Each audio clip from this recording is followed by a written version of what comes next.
And hello, everybody. It is the Network Marketing Leadership Show. It's Tom Chenault. It's Adrian Chenault. And we're interviewing a couple of very, very sharp guys, George Campbell and Jim Packard. They are a pair to draw to. One is old, one is young, one is dry, one is handsome, one is ugly. So you get to choose which one of all those they are. I identified with all those categories. I don't know if that's good. What you like the book, huh? Like the book, like these guys, worried that the same parallels will emerge from our father-son dynamic. So I at least call young. I'm not sure how the rest Old, of these young, will go. smart, dumb, appropriate, inappropriate. And you, Appropriate, so Yeah. that's good. so, men, how are you? What's going on? I'm doing very, very well. I'm up here in the cool climes of Minnesota right now before I head back down to Tucson. And I'm in Wickenburg, Arizona, where it's 112, but it's the dry heat today. And you moved down there in March, so that you're getting used to it this is your first summer there. Is that what I understand? No, I'm from Maine originally, but I used to winter in Scottsdale, so I'm used to some of the heat, but Okay. not like this. Yeah, I don't know how. I used to sell airplanes for a living, and I'd have to fly through there, and you couldn't even, the airplane almost sank in the air. Oh, big heat's bad, bad, bad, but you're up for it, man. Keep you younger. I see that that's the whole goal there. Your skin looks very good. That's exciting. Thank you very much. Yeah. So your book, The Consistency Chain for Network Marketing, and I hung a picture on Facebook. You really should have this book because it really does define what's going on in your business and, the old 80-20 rule. I love the book. You quote Eric Worre a lot, who is I would call him a mentor of mine, even though he's much younger.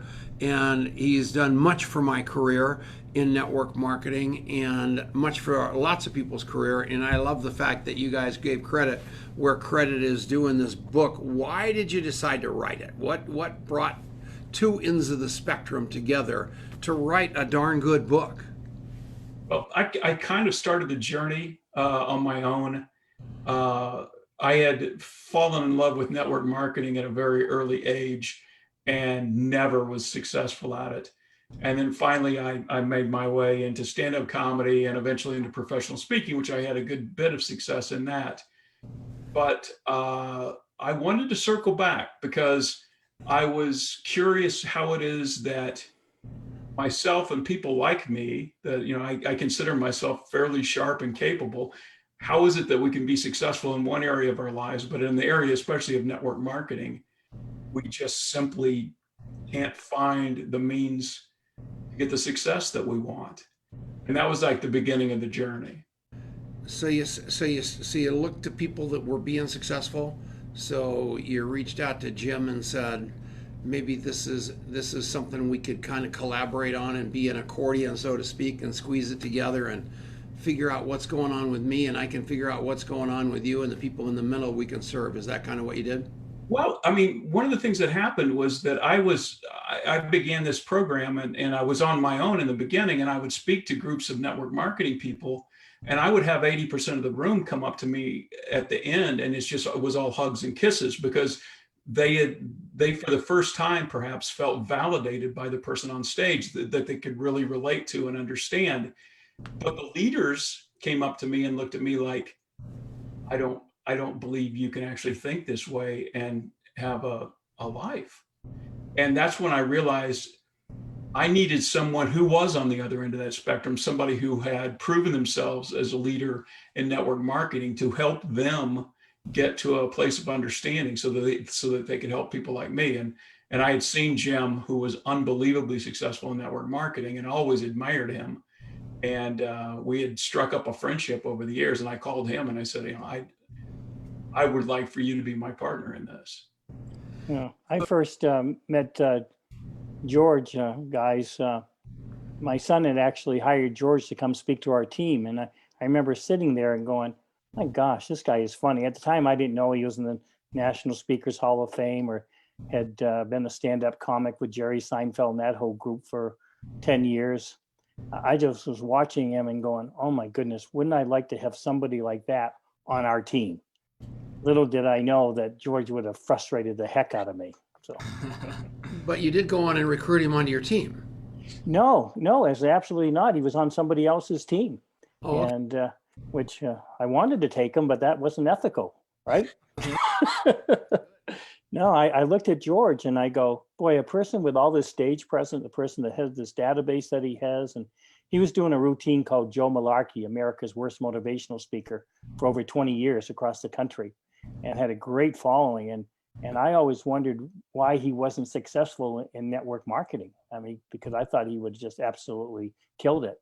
And it wasn't until later on when we sat down and we realized that we were just wired differently for success. Yeah. And so in this journey of you two coming together and ultimately partnering up to write this book, Jim, was it clear to you even before going on this journey that consistency was your secret to success? And George, so Jim, you go first, and then George, for you, had you diagnosed that consistency was the missing piece, or did Jim help you do that? So maybe Jim, you can start off and we can kind of take it from both sides. Yeah, I've always been the type of person that could set a goal and then go after it and get it. I had no problem whatsoever with what we call delayed gratification. Right. So I had that going for me. And as a leader or as somebody successful, whether it was my business career or in network marketing, I would always sponsor or recruit good people, train them, and always wondered why they wouldn't have the same success that I had, because I gave them all the tools that I was using. And then along comes George. Yeah, and I did understand that consistency was what was killing me. What I couldn't understand is why I couldn't get myself to be consistent. I mean, I would sit in the meetings and get fired up and excited and walk out the door, and then a month later I'd be back at the same meeting realizing I had done virtually nothing in between those two things. And in the research of the book, when Jim says we're wired differently, that's not a metaphor.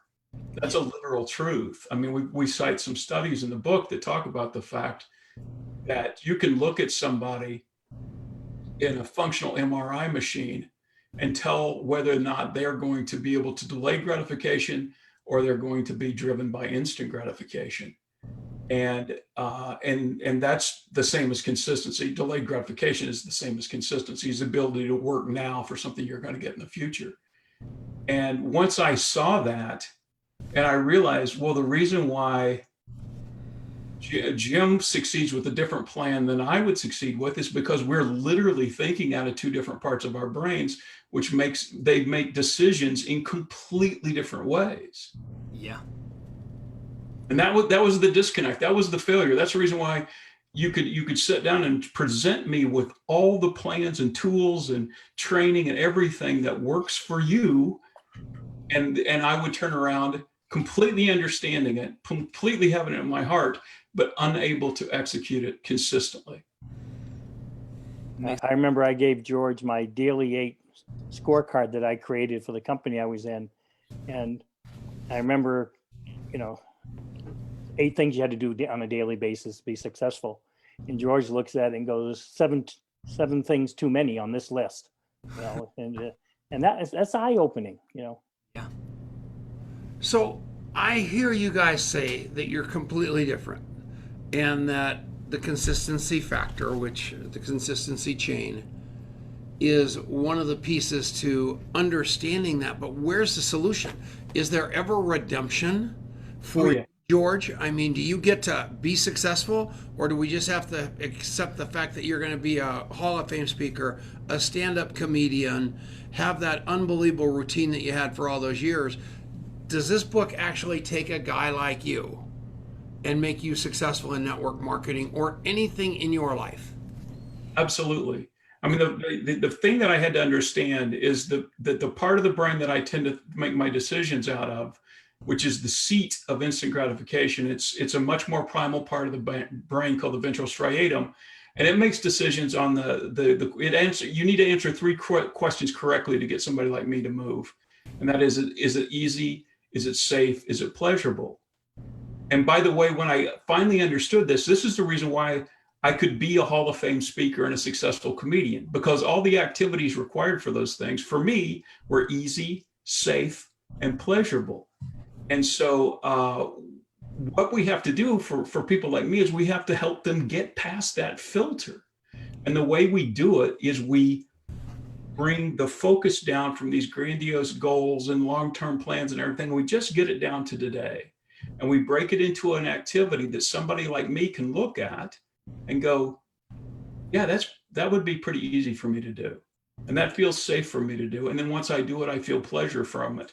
And so what we've done is we've hijacked the instant gratification portion of my brain, and we actually put it to work in order for me to achieve long-term goals. And when we did this, the first time, I mean, it's literally been 4 years ago now that I started experimenting with this technique, and I decided I'm going to take a part of my life that I've never been consistent at, and that's working out. And I decided, okay, well, I'm going to work out every day. And I put together the one of the pieces that we call "Don't Break the Chain," and I assembled a string of 531 straight workouts. I had never done anything that consistently in my life. And you can literally look at that and go, man, that's tough. But because of the way we broke it down, because of the mindset behind it, it wasn't tough. All I had to do, I never worked out tomorrow. I just work out today. And that's on page 89 in your book, 88 and 89, someplace in there. You talk about those three, knocking it down into three little 3-day segments. And yeah, I love that. I don't argue that. I think the long-term gratification guys and the short-term gratification guys really do need to merge, so you aren't pigeonholed into that, because this business is both. It's built for doing something right now, and then it's built again for doing something massive in the long haul. And that's one of the hardest parts of network marketing, is no matter what you're doing, you should be doing something else. Seems like your upline's telling you that, your company's telling you that, your spouse is telling you that, your crossline's telling you that. And what I love about your book is basically it made both of those okay, and reinforced the fact that you really do have to unwire yourself on some fronts, whichever one of the two you happen to be. And I don't mind that at all. We got to take a break. This is the Genesis Communication Network. We love a guy named Ted Anderson. He owns that network. He's up in Minnesota. He's kept us on the air for 12 years straight because he's nuts. And we get to be on all his radio stations, and we are forever indebted to him. We're coming back right after this with George Campbell and Jim Packard, Adrian Chenault, Tom Chenault. We'll be right back. That was you nailed that, man. I nailed that. Spot Great. on. I know. So you got to be the older one and the better looking one. Yeah. No, I'm not. I know, and I'm okay with that. But yeah, I love you guys, and I like what you're doing. I think that people have to understand that nothing's wrong. We're just different. We're not messed up. We're just different. He does things. I mean, I've been working with him for now how many years? 3? No. 34. So anyway, I've been trying to figure out this whack job for 34 years, and now it's his job. I work for him now, and it's a whole switched over, and he's about ready to have a nervous breakdown because I won't change. It's pretty cool. It really, and it's amazing, because I actually think, you have the thing that you have really figured out is the power of consistency, the power of routine, right? And we should probably talk about more of that on the other side of this, but when it comes to forming habits, doing things that we know we should do, and should is a very dangerous word, but that we know will actually give us the life that we're looking for, that will give us things we're looking for, and yet we struggle to follow through on those things.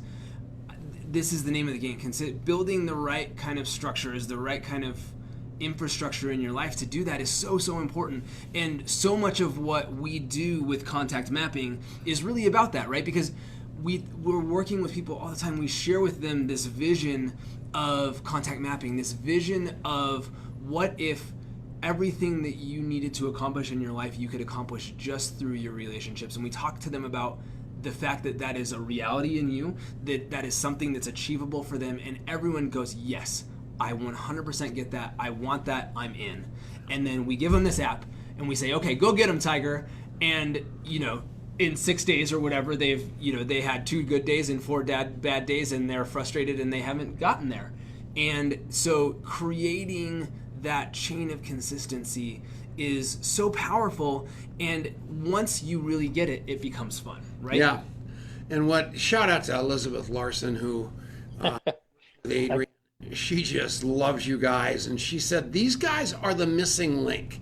They've got what we need because they understand it is a long-term and a short-term game, and nobody beats themselves up no matter which of the two they are. And I used your contact mapping a couple of days ago because I was trying to, I couldn't remember Elizabeth's name, but Yep. I remembered that she lived in Sedona. there you go. So I hit the search button and did the keyword Sedona, and her name came up. And I had the biggest grin on my face and go, my God, this works. You know? Didn't you? You about swallowed your cigar, didn't you? Oh, Yeah. I went and told my wife of 50 years here, I go, I finally found something that's going to give me my memory back. Amen. And everybody, the more you document about people and the more that you pour into there with your voice, it's Googleable, and all we want to be is remembered. That's it. That's all we, what you love most about me is what I remember about you, and vice versa. And it's so cool.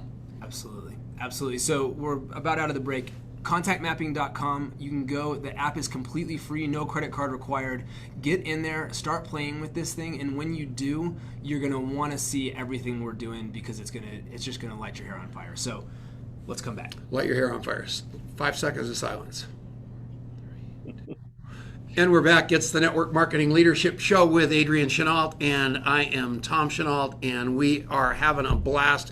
There's a book out there you need to buy called The Consistency Chain for Network Marketing by George Campbell and Jim Packard. I don't like transposing those, and I am just not a smart guy, so that's why I have to use mapping.com, because 100% of the time I mess that up. Yep.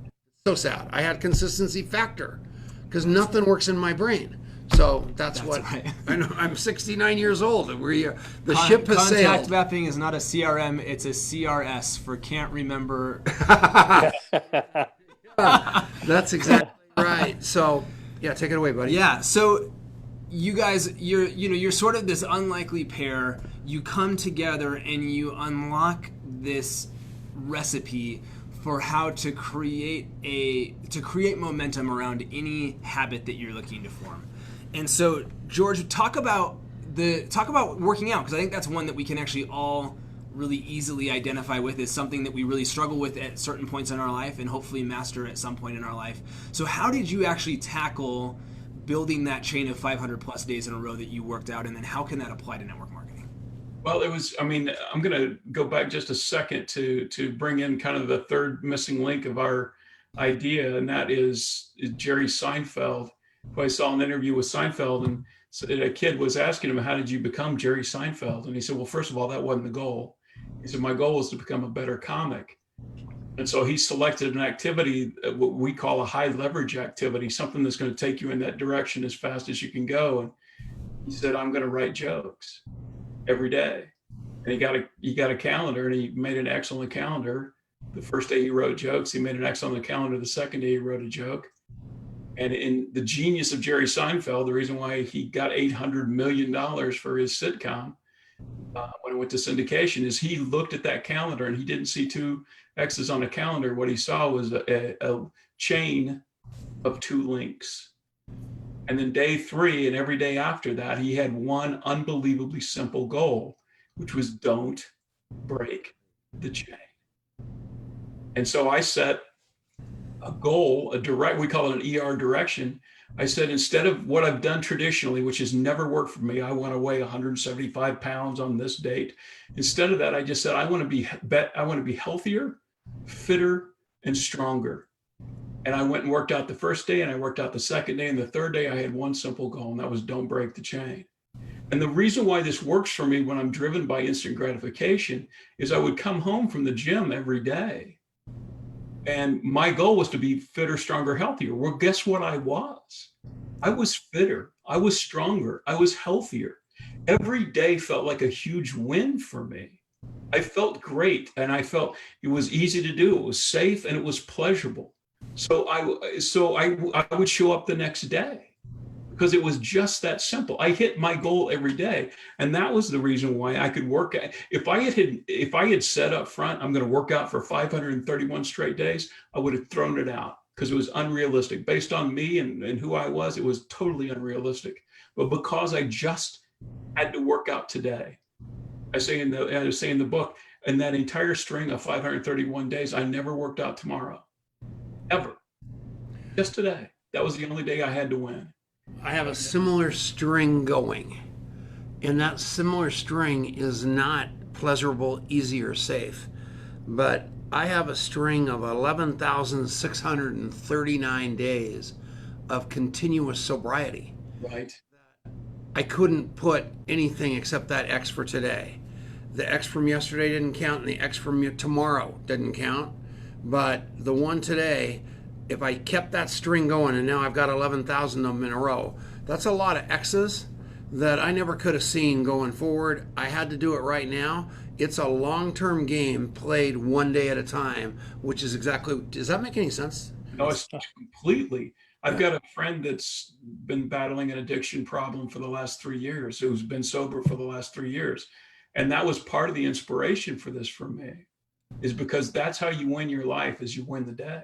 Yeah, so I can relate to that completely, and until you said that, I didn't relate to your book in that like that. So thank you for that. That's cool. In fact, that's the one amazing thing about writing the book. We thought it was just going to be geared towards people in business and sales and network marketing, and we found out very quickly that there's other aspects of their life that they can relate to doing a consistency chain on a daily basis. You have anything to say during this break? I talked to him all the way through. No, you're good. We got 45 seconds to the break. Okay, so what do you have to say? Anything? Oh my goodness. That consistent, this is what I want to talk to on the other side of the break, is how, that motion, right, of, the first 5, 6, 10, 20 days in a row of working out, probably working out is not pleasurable, and it has to be about the X. And then at some point, hopefully it actually becomes pleasurable to do those things because you start to associate those things together. So let's talk about that on the other side of the break. In the meantime, go check out consistencychain.com. Look at what these guys are doing. Watch their videos together. They're so fun. And we'll be back right after this on the Network Marketing Leadership Show with Tom Chenault. Beautiful. Why do I even need you? And you can fire me. Okay, so if you look up, if you get your dictionary out right now and you look up these 3 words together, pleasurable, easy, and safe, you're going to see a picture in the dictionary. And the picture is of the contact mapping app. Well, that's a pretty good tie-in. Yeah. I tell you, it's interesting. The older I get, 2 things seem to happen. I seem to have my fly unzip more often, and I can't remember people's names or what they do. And the other day, somebody had called me, and all of a sudden, I'm trying to think, who is, her name was Teresa. I said, who is Teresa with? I couldn't remember. So I pulled up contact mapping, clicked on her name, and all of a sudden, I saw the network marketing company she was involved with, and I found, I had her dog's name in there. I commented on her dog, how her dog was doing, and it was like, it's just a deeper relationship all of a sudden. Mark Victor Hansen told us his dog's name. I forgot it already, but I wrote it down, and it's a Yorkshire Terrier. London. I can hardly wait for it. In about 2 weeks, I'm just going to mention that dog, and he's going to swallow his cigar. Oh, I know. And another thing bad about being our age, I don't know how old you are, but I guarantee you, I can't even see my zipper anymore. So people have to tell me that's worse. That's worse. Go ahead. To answer your question, I'm the same age as your guest that's coming up, which is Mark Victor Hansen. How's that? Good. 72 is great. That's good. That's really good. And it is, it becomes, those are the moments where you really have that crystallization that is never going to go back. And, where you, so often, I'm always trying to figure out how can I connect people together? How can I create this sort of rising tide situation for my own business and for what I'm up to, but for what other people are up to as well. And all the time somebody's telling me something that they're doing, and I go, gosh, there's somebody I know you need to meet, and I'm trying to piece the conversation back together. And every time that I, thank God, have mapped it, and I go, oh, that's right, I can't remember anything about this except I know George told me about it. And it was the Seinfeld anecdote, and it was actually the Howard Stern conversation where it was in that interview that came up, and it's just like it all comes together, and you make these connections, and people are so grateful for it, and you feel like the Godfather or whatever you want to feel like, where you're the one who's making all of this good stuff happen. I guess Godfather's a bad example, but that's an incredible feeling of contribution, and you are creating that your karma's going up. They are going to be far more likely to refer business to you or to want to join you in your business or whatever it is.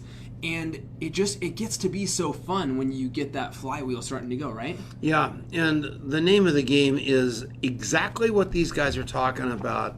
In consistency, you've got to develop that muscle. And if you don't develop that muscle, you lose.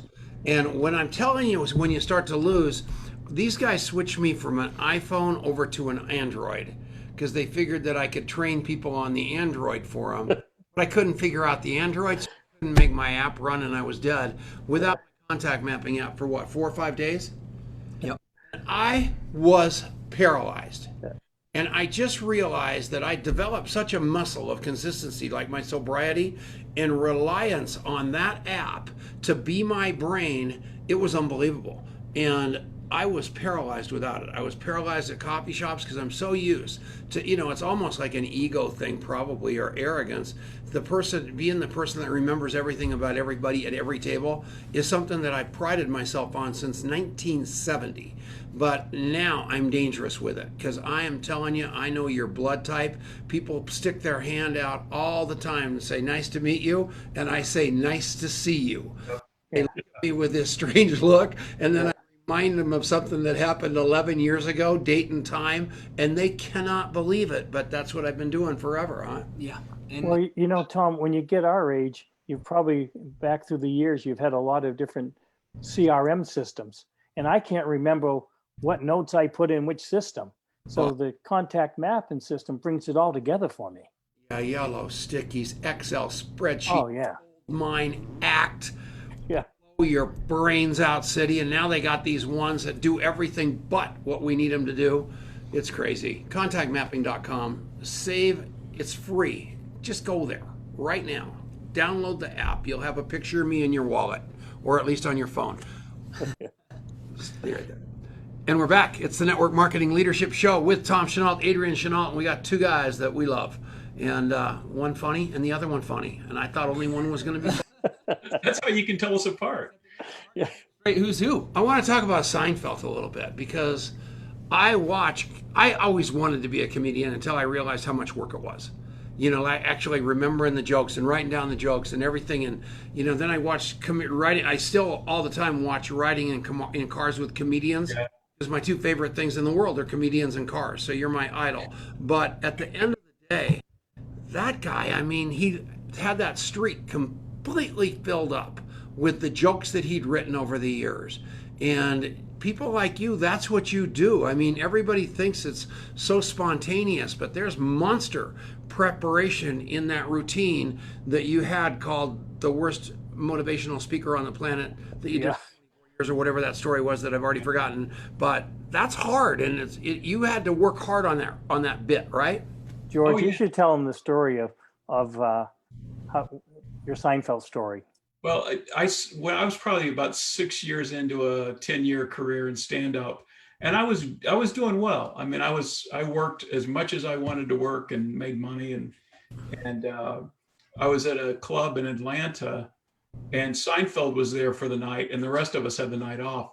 And there were 2 other clubs there, and we all stayed in the same house. And so we all trooped down the hill to go see Jerry Seinfeld. We're sitting up in the balcony, 6 unbelievably jaded comics with our feet up and our arms crossed. And we saw Seinfeld do about an hour and 20 minutes. And then we trooped out of the balcony and we walked back up towards the house a couple blocks away. And the most amazing thing happened on that trip is that nobody said anything. And then finally, 2 blocks in, one of the guys said, "Guys, we are so screwed." Because Seinfeld, I had never seen him in person, and I didn't realize how really, really good he was. And kind of from that moment on is when I realized I've got to look at making a change. And the change that I saw was I knew where I was and I knew where he was, and I did not know how to bridge that gap. There you go. And that was the thing. And that's what I think we see that in network marketing. When you're sitting at the back of the room and you're at a 0 distributor level and you're seeing Jim Packard on stage and you're going, I want to be like that. I don't know how. I don't know how to bridge that gap. And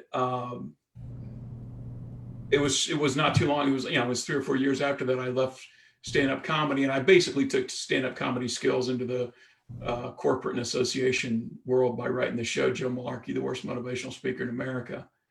And I had really good success, and I knew. I mean, by that time I knew how to write comedy, and it's somewhere along the line of because I picked up a buddy of mine. He and I started a business supplying topical humor to other speakers. We started a business, and because of a little bit of accountability, I started writing consistently.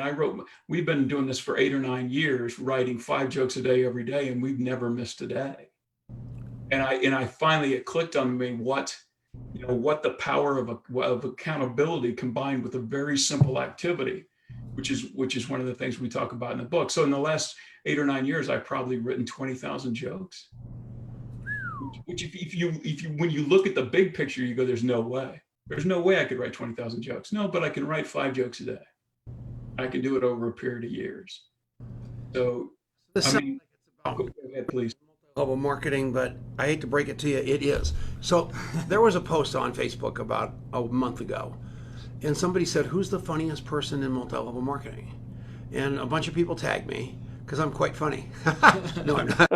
That shows how low the bar is. But the point I make to you is you should do a bit for this profession, for the ANMP and for Eric and all those people, where it's actually prepared and it's consistently funny instead of all, they said that the second guy that got nominated through that thing was a guy named Tommy Wyatt, who's my friend, and I've known him for a long time, but he doesn't feel like he's that funny. So I knew I could kick his ass. But now you're out here. We got to figure out a way to get you on that stage because you actually want to do it.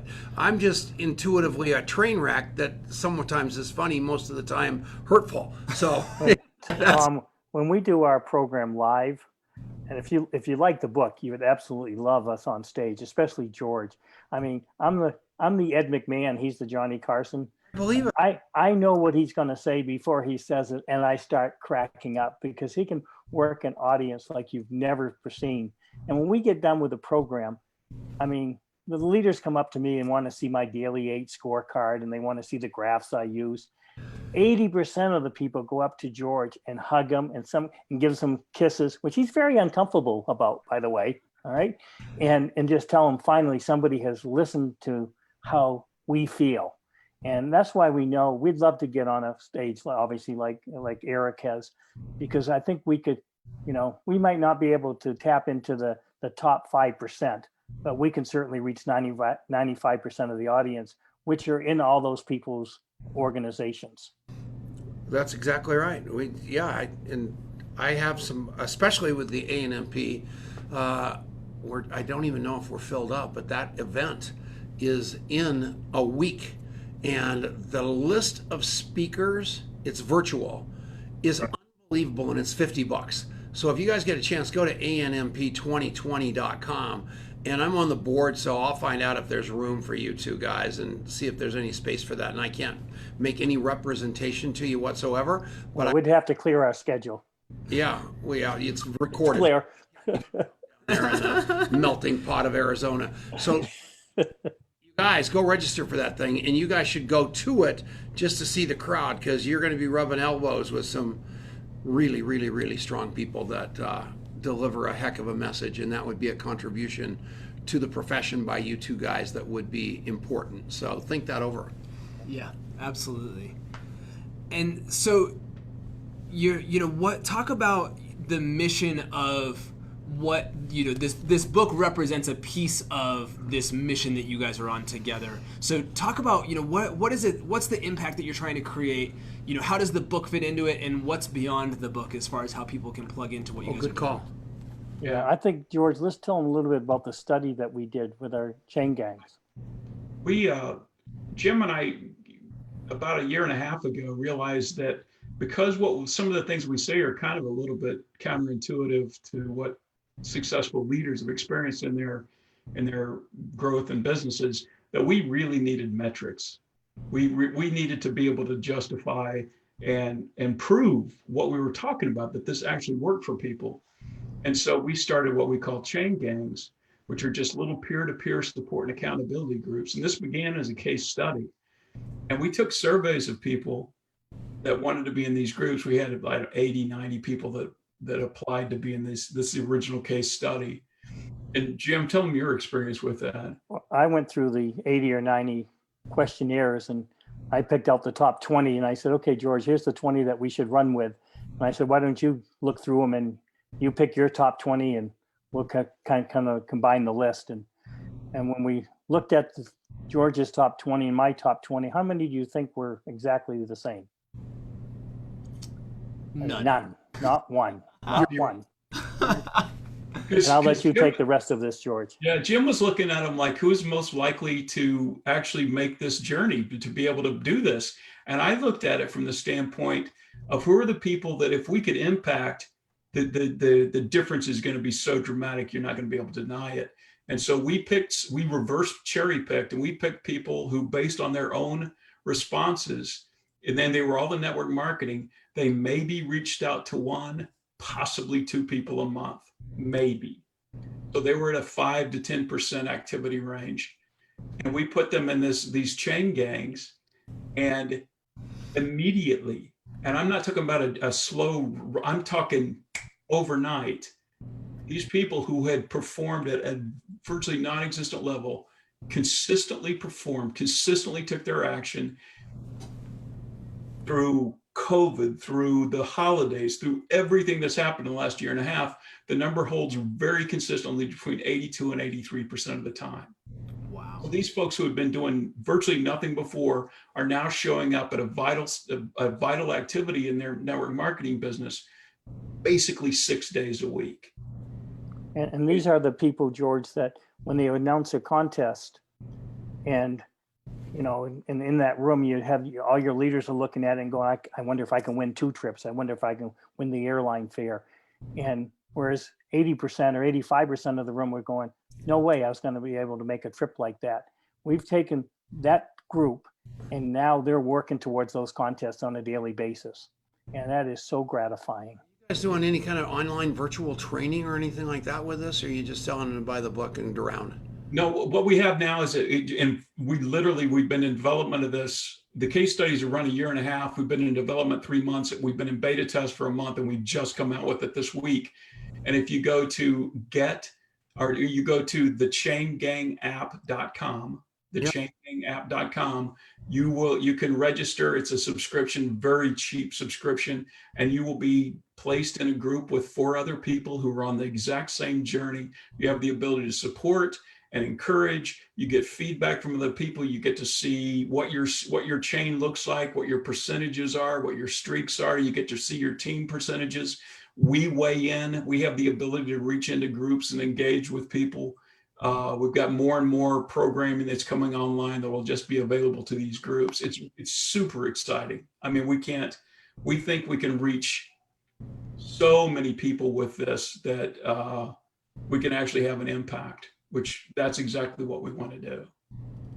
That's great. So you pair them off in groups of 5, and the results have just been fantastic for these people over the last year and a half. Yeah, imagine if you're a leader and you could take a group of a significant portion of your group that's doing virtually nothing, plug them into something like this, that it takes like 5 minutes a day on the part of the participants. I mean, it doesn't take much time, and you see their activity level jump from virtually zero to 83%. I mean, you can imagine what effect that's going to have on the leader's bottom line. And then just from the standpoint of the person, because I look at it from the other part, the standpoint of knowing that I'm actually engaged in the business I said I was going to be, and I'm doing the things I said I was going to do, and I no longer have to fear. I no longer have to feel the frustration and shame that I felt.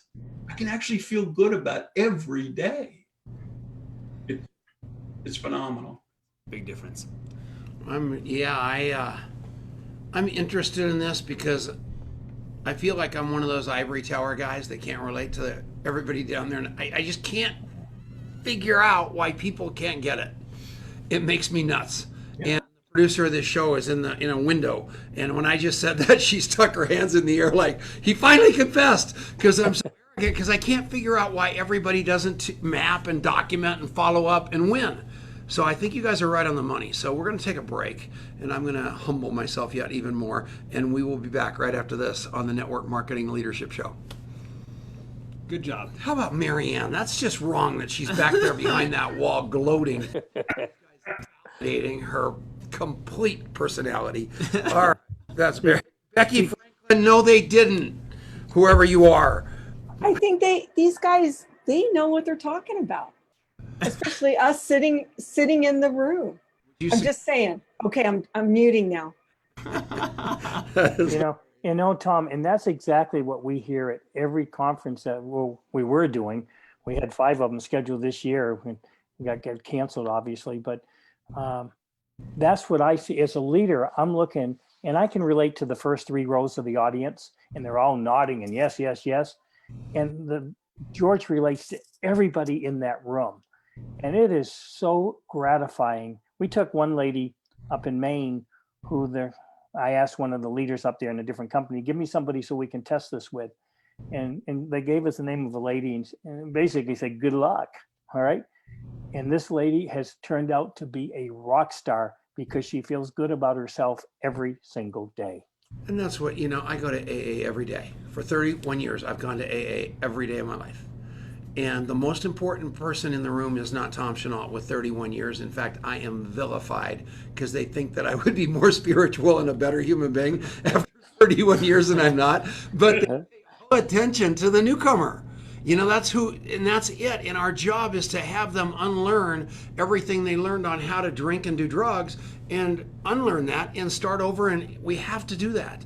And what's so beautiful is that's what contact mapping, since we're in the commercial, is all about. Yeah. So talk about that. And I think, it's so fun watching, Jim and I talked a couple of months ago for the first time, and I think there's so many cool things we can do together, because I think the impact that we're trying to have in the world and the heart that we come at it from are so similar. And I think we're arriving at so many of the same truths at the same time, right? And so we have this contact mapping community, and we have relaunched it in an incredible new way. And what's happening is exactly what you just said, which is that we're creating this space where people can feel good about making progress, however big or small that progress might be, that they know what they're supposed to do, and they feel celebrated for doing it on a daily basis. And that makes all the difference in the world. And it's remarkable how much that shift. And we've had this group live for about 10 days now, and it has far exceeded my dream for what it was. I'm part of that group. Reacting, and Jim, okay, and I can't believe how many emails I receive. Yeah. Quite a bit, but I don't get many during the course of the day, so I welcome them. So it's been interesting. If we have time, I'll tell you another story that really worked well with your contact mapping. Fire it up. I had a buddy of mine that called me, and he told me that, hey, I'm looking for some high-end gifts, and I remember in my past I had some connections in a company called Cutco, right, the knife company people. Yeah. And I had put those in my contact mapping group. And when I couldn't remember the name, but I used that key search again and just typed in Cutco, and 3 names came up of people that I had met. And I go, this is the greatest memory tool. And I don't say that just because you're a sponsor. It takes a person like myself and combines all our memory from the last 50 years and puts it all together. And it's been a God saver for me. I mean, I was telling Sherry the other day, it really truly is like I'm getting my memory back again. And and so thank you for whoever created that aspect of it. That's awesome. Oh, Yeah, I doubt that. it's all right. That's awesome. So just, and we'll come back right after this. Join us in this group. You want to check out what's going on there. If you go to community.contactmapping.com, you can see what we're up to in there, and come hang out with Jim and me and a bunch of other phenomenal people who are doing big things. All right. And we're back. It's the Network Marketing Leadership Show with Tom Chenault, Adrian Chenault, Jim Packard, and George Campbell. They've written a book called The Consistency Chain for Network Marketing. And if you've watched the show, you bought the book. I guarantee that. So if you watched this show, you bought the book. I'm positive of it. So if you haven't, if you're just hearing this right now, saying, why did Tom Chenault just say that? Go watch the show. Because I am telling you, the comments I'm getting. Are you married, Jim? Yeah, I've been married for 50 years this month. Okay, good. And how about you, George? I will be married. Now it's going to take me like 4 or 5 wives to do it, but I'll get there. I'll get to 50 years. Currently, I'm kidding. are you currently? I'm not married right now, but I am engaged and very excited about it. Okay, I've got 3 texts from people that just love your teeth. I'm huge with dental hygienists. You must have some sort of deal with a teeth whitening company, but they are in love with him. I've just got notes out the ying. So anyway, Tell him George sent you. yeah, tell him. All right, so what do you got?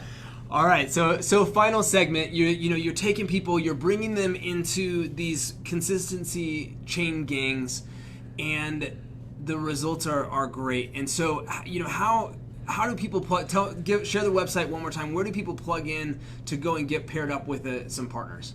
It is the chaingangapp.com. And one of the cool things about it is, as you check in with your gang during the day, there's a very simple way you check in. I did mine, and then that's the system then sends out the emails to the folks saying, "Hey, one of your chain gang guys checked in," and and we found out it's those little pings during the day, because sometimes we mean to do well, we just simply forget, and so it's just these little intermittent, unexpected little pings during the day that remind me, hey, this is the day that I have to win. Yeah. And if you're a competitive person like I am, I mean, I'm going to run my chain as long as I possibly can, and it will track something like that. And Yeah. The interesting thing, Tom, that I found, and Adrian, that I found, is that you can be an 80%er in many areas of your life, and a 20%er in some areas and 80% in other areas. And so the book has meaning for everybody, not only the 80%ers, but the 20%ers as well. And that's been extremely impactful for a lot of leaders. And a leader can finally understand that this is how people think, this is how my organization thinks, when all along we've been trying to put a square peg in a round hole. And sometimes, we get so frustrated trying to do that. And now there's a better way to perhaps measure the success. And that's what we found with the Chain Gang app. And Richard Brooke talks about embracing the model of network marketing. Yeah. Everybody would go out and enroll, not sign up 100 people. 80 of them would be customers. 15 of them would be distributors, where they signed up to actually distribute 2 or 3 products, maybe make enough to get their products free, and then 4 or 5 of them are going to be those influencers. But the way that the industry's gone over the last 25, 50 years is we've been focused on the 5, not the 100, and really dropping people off not where they want to be, but where our agenda takes them. What I love about what you guys are doing is you're dropping people off right where they are and then letting them progress, which is what I'm quite well known for with Marianne and all those people, is just let them be where they are. That's all I am. I'm like a flower child. The air again, because that's exactly the opposite, because I just want people to be successful so bad that I literally try to push that pig through the python snake. Sure. And you cannot do it. That's that simple. Adrian hates when I say that. Well, for years and years and years, we look at people that weren't successful and we look at them and say, well, they didn't have a big enough why or big enough purpose, they weren't focused enough, or that we wanted it more for them than they wanted it for themselves. And nothing could be further from the truth. Yeah. Hey, can I circle back to something, Adrian? You asked me about the pleasure thing. Is this going to be the teeth thing again? No, okay. The pleasurable, easy, safe, and pleasurable. Sometimes the act in itself, it's like working out, is not necessarily pleasurable for me, but the after effect of it is extremely pleasurable, because I feel great about myself because I did what I said I was going to do. And that's where the pleasure comes in. So you don't have to necessarily feel like, if you're an introvert like I am, the thought of picking up the phone is not necessarily pleasurable, but the after effect, I feel so good about myself that's where the pleasure comes into place. And that's a good indicator that you're on the right track with your activity. If you feel really great afterwards, you're going, okay, because that increases the chances you're going to show up the next day because you want that feeling again. With 500 workouts in a row, you're not going to let that X break for anything. That X is so important. It's kind of, Paris Hilton couldn't get me to break that X on the sobriety chain. There's no way no one coming in the door is going to be able to do that. Not Marianne Niehaus, not Paris Hilton. So that's and it gets to where I love the workout analogy, because at first it's the runner's high, right? You get the endorphins after the run, but you feel like crap the whole time. And then sooner or later, number one, you get fitter, and so the pain is not as great. But two, your brain goes, I know how good it's going to feel after that. I actually start feeling that, I experience that pleasure as it's going. And so that is something we can apply to, these guys are showing you how to do that in your business.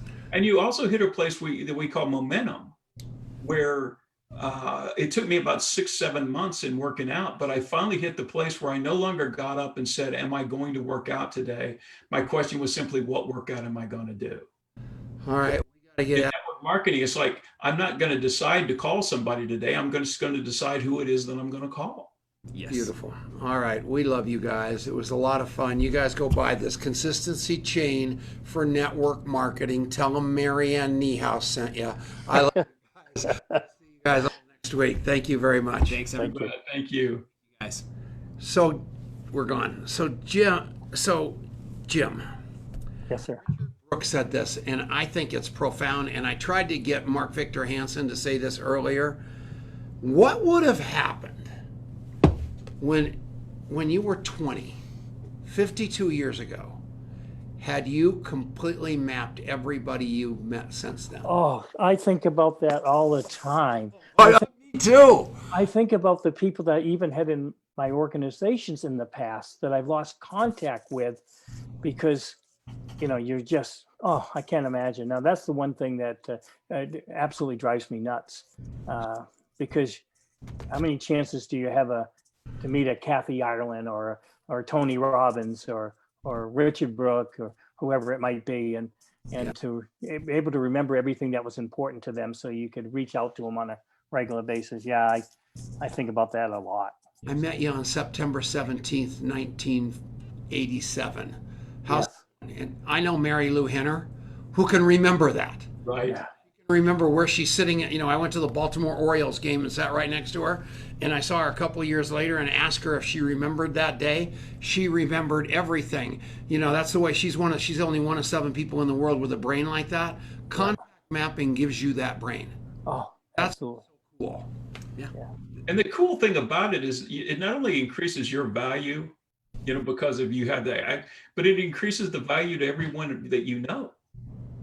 Yeah. I mean, it's not just limited to your personal development. It's you become a more valued asset to everyone around you. The training that you do for contact mapping is very consistent to having a consistency chain. Because Elizabeth said to me, Jim, I just want you to add 2 contacts every single day. Because the first day I try to add 40 or 50 and I get exhausted and I don't do it for 2 or 3 days. Then I go back to the routine of just adding 2 every single day. And so you're working the consistency chain. You just don't call it that. Wait, you put 3 months out, you put 3 months. The follow-up is more, no one follows up. No, I've noticed that. So I thought I was great at follow-up. I really knew I was good at the coffee shop interview and interviewing people. When I got access to how abysmal my follow-up skills were, and I thought they were about an 8, they were about a 2. And today I'm about a 7. And I like that a lot, that I am my word.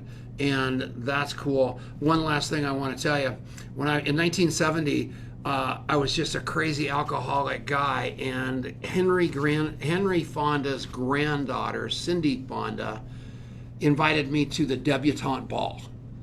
So I said I'd go. So they had a run through. So we went to their mansion, and it was the most intimate. I was like Jeb Clampett.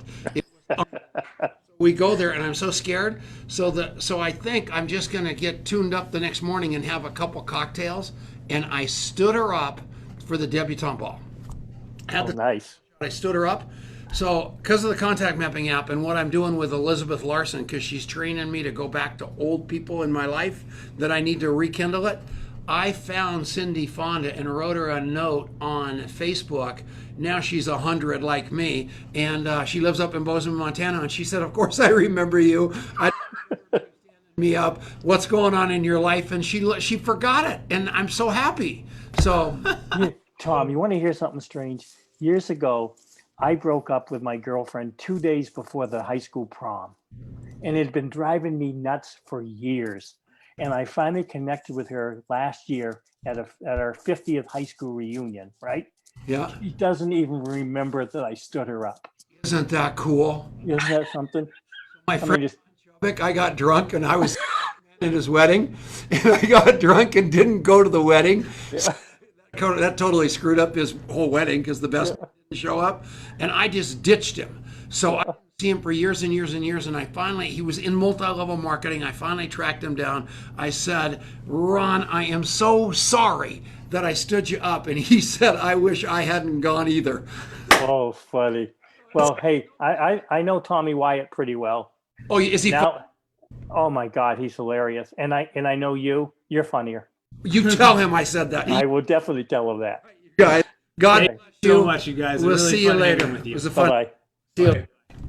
Tell Wyatt for sure. That's funny. Oh, I will. Bye, guys. Thank you, Andrea.